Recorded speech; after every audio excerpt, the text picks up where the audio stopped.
confortable ces places arrière, Bernard? Ah, écoute, franchement, oui, on en parlait tout à l'heure. C'est absolument remarquable.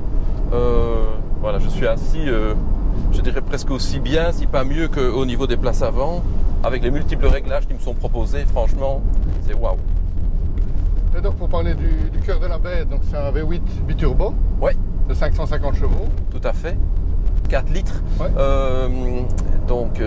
Et celui-ci aussi est entré, a succombé à la génération turbo.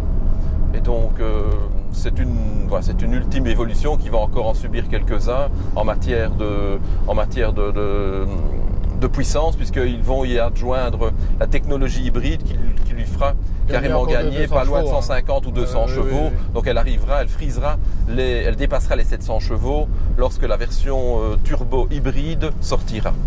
Déjà comme ça, elle envoie du lourd. Hein. Oui, franchement, les performances sont absolument bluffantes, puisqu'elle a fait le 0 à 100 en peu plus de 3 secondes, est capable de rouler en limité à 250 et non limité à quasi 300. Et de faire le chrono d'une 458 sur le Nürburgring. Oui, tout à fait. Donc sur le Nürburgring, avec ces 4 roues directrices qui sont très perceptibles, je suppose que nous avons pu l'apprécier sur les petites routes ici. Ces roues directrices, comme nous le disions, offrent vraiment une stabilité et une réactivité, une maîtrise totale, on va dire, du châssis dans des courbes serrées ou dans des grands virages. Voilà, ici, on va dire un des terrains de jeu idéal de cette Panamera Turbo, c'est l'autoroute. Voilà, ici, nous sommes sur une autoroute. Et là, effectivement, cette voiture est capable de soutenir des moyennes, je dirais, insoupçonnées. On n'a pas testé, mais c'est vrai qu'à mon avis, sur l'autobahn allemande, tout à fait. Il y a moyen d'aller très vite. C'est certainement illégal, puisque cette voiture est capable, si elle est en non limité, de dépasser largement les 250 km/h. Je crois qu'elle s'approche même des 300, 296, je crois. Donc ça, de ce point de vue-là, Porsche, comme toujours, a bien rempli sa mission. Et la PDK, nickel, parce que... Nouvelle PDK. Ouais, elle passe boîte 8. Boîte 8 rapports, donc elle a été développée pour la Panamera. Ouais, donc ça, c'est aussi un très bon point de la part de Porsche. Les rapports passent, forcément, c'est double embrayage très vite. Mais en plus, en automatique, elle enclenche toujours le rapport de manière très juste. Oui, de façon judicieuse. On va dire que la programmation est parfaite. Et alors, comme toujours chez Porsche, parce que là, il faut quand même le dire, technologiquement parlant aussi, le freinage reste un de leurs points forts. Et même sur ce gros bébé de 2 tonnes, on peut dire que quand on met le pied sur la pédale de frein, ça freine. Et ça freine, c'est bien perceptible. Des 6 pistons à l'avant, des 4 pistons à l'arrière. Donc on a quand même de quoi. Il y a quand même de quoi arrêter le bestiau. Mais enfin, ici, clairement, c'est vraiment un des points forts, comme toujours chez Porsche. Moi, ce qui m'a impressionné le plus, c'est vraiment la manière dont elle enroule les virages. Ah oui, aidé tant par les roues motrices que directrices à l'arrière. C'est dans un confort qui reste très royal. C'est ça qui est vraiment impressionnant. Oui. Parce que c'est fini, là, on a déjà remarqué ça un peu sur la 911, mais je pense que Porsche en a fini avec les suspensions vraiment dures pour arriver à quelque chose. Mais parce que maintenant, de plus en plus, on a la possibilité d'avoir ce qu'on appelle les suspensions pilotées, tu le sais mieux que moi, qui offrent justement la dualité. Une position de conduite idéale, comme toujours chez Porsche aussi. Rien à dire. Rien à dire. Évidemment, avec cette puissance-là, on ne ressent quand même pas trop le poids. C'est vrai, comme tu le disais, avec la direction dans les petits... dans les petites enfilades. Les petites routes hautes, la direction permet on ne ressent pas trop le volume, ni le poids non plus. Parce ça, c'est une vraie avancée. Je dois l'avouer que là, sur des braquages courts, la voiture avait la sensation de tourner quasiment sur elle-même. Par rapport au gabarit de l'Onto, la largeur, la longueur de la voiture est tout à fait surprenant. Ça tourne aussi court qu'une petite citadine. Donc ça, c'est appréciable parce que l'empattement et la largeur des trains roulants sont assez conséquents. Mais ici, on n'aura pas de difficulté pour pouvoir manœuvrer d'abord et éventuellement manœuvrer dans des parkings. Puisque dans certains parkings, les accessibilités sont parfois assez étroites, avec même des angles droits. Et ici, on peut les aborder sans crainte de pouvoir, circuler aisément.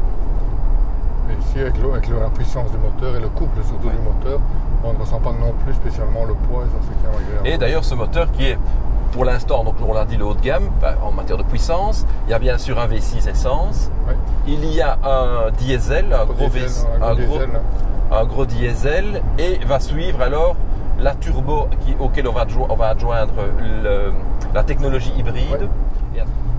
Et donc voilà, on termine cet essai. Que dire de cette Panamera que du bien? Oui, oui, absolument. Véhicule, bon, on l'a dit, un véhicule design, performant, technologique.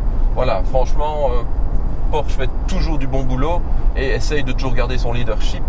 Et avec cette voiture, ben, ils ont pris une petite longueur d'avance. Je ne vois pas d'ailleurs, pour moi, elle n'a pas de concurrente. À l'heure actuelle, elle n'en a pas.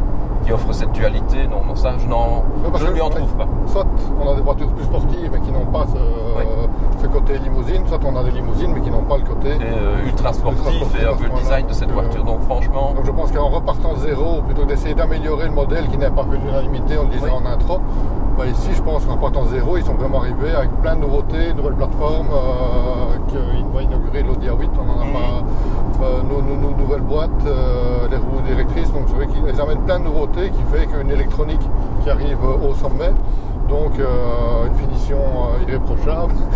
C'est vraiment rien à dire par rapport à... on n'a pas trouvé, on a cherché, mais on n'a pas trouvé de défaut. Si on devait en citer un, pour moi ce serait, mais il va être corrigé, ce serait la sonorité, puisqu'on a une magnifique son du V8. Oui. Maintenant on n'a pas l'échappement sport parce qu'elle n'était pas disponible. Voilà, tellement pas encore. Séries. Maintenant c'est sûr que l'option sport plus lorsqu'il y aura les échappements sport disponibles, un V8 c'est toujours un moteur qui donne une splendide sonorité un peu rocailleuse et rauque comme ça. Donc là je pense que ce sera un vrai plus pour les amateurs de conduite sportive. Ceux qui achètent cette voiture-ci majoritairement.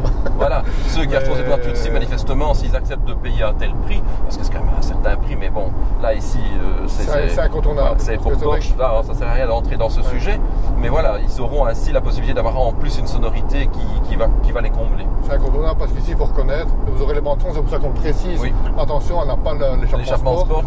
Ben voilà, si cette vidéo vous a plu, mais comme d'habitude, comme toujours, votre petit pouce bleu, on en a besoin de toute façon. C'est notre essence. Et si vous aimez ce qu'on fait, ben, soutenez-nous, abonnez-vous et partagez notre vidéo avec vos contacts, vos amis, vos réseaux sociaux. Voilà, ça nous aide un peu et puis ça nous fait vraiment plaisir de savoir que les commentaires suivent et en général plutôt agréables.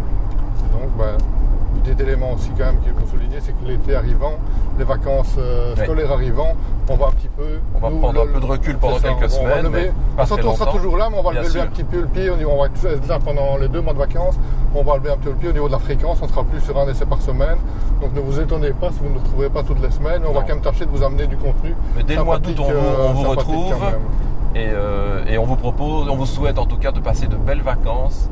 Si vous en prenez, profitez-en.